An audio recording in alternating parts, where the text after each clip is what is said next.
మారిపోయినాయి.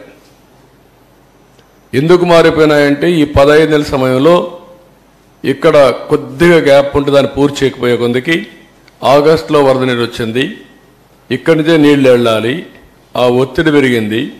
కిందికి నీళ్లు వచ్చినప్పుడు సునామీ మారిగా సుడుగులు తిరగడం మొదలుపెట్టింది. దాంతో కింద నుండే ఇసుకంతా లాగేసి కొట్టుకుపోయే పరిస్థితికి వచ్చింది. అంటే చాలా డెప్త్. అంటే ఇక్కడ రెండు ఉన్నాయి.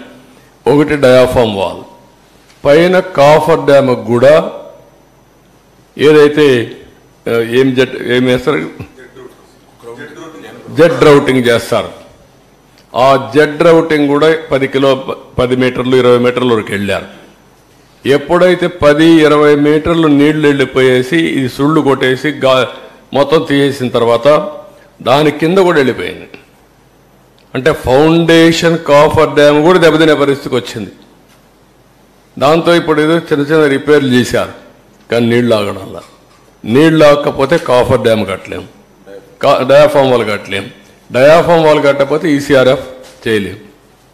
ఇప్పుడు ఇవన్నీ కూడా భయంకరమైన పరిస్థితి.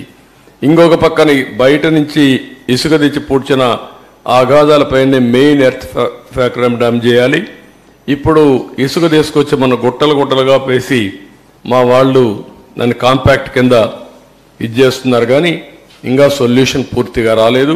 They are working.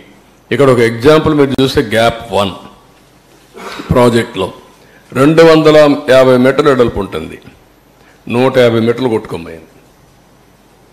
ఆ 150 మీటర్లు మళ్ళా పూడ్చి గ్యాప్ 1ని పటిష్టం చేయాలి. నేచురల్ సాయిల్ అంటే నేచురల్ సాయిలే. మళ్ళా మనం మట్టి తెచ్చేస్తే దాని కన్సాలిడేషన్ ఆల్ ప్రాబ్లమ్స్ ఉంటాయన్నమాట. ఇది మొత్తం ఇది చేసే పరిస్థితికి వచ్చాడు. చాలా దారుణం ఇది. నెక్స్ట్ ఇక్కడ దియే కాకుండా వీళ్ళు కట్టిన కుంగిన గైడ్ బండ్ ఇది కూడా కుంగిపోయే పరిస్థితికి వచ్చేది.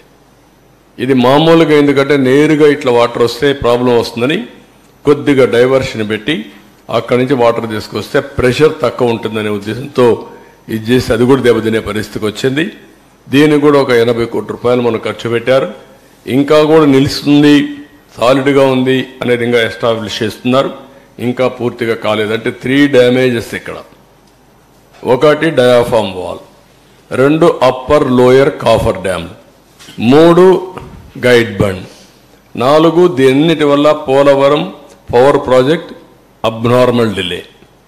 నెక్స్ట్ ఇక్కడ మీరు చూస్తే ప్రోగ్రెస్ రిపోర్ట్లో మీరు చూస్తే ఖర్చు 11,722 కోట్ల రూపాయలు తెలుగుదేశం పార్టీ హయాంలో. వీళ్ళు ఖర్చు పెట్టింది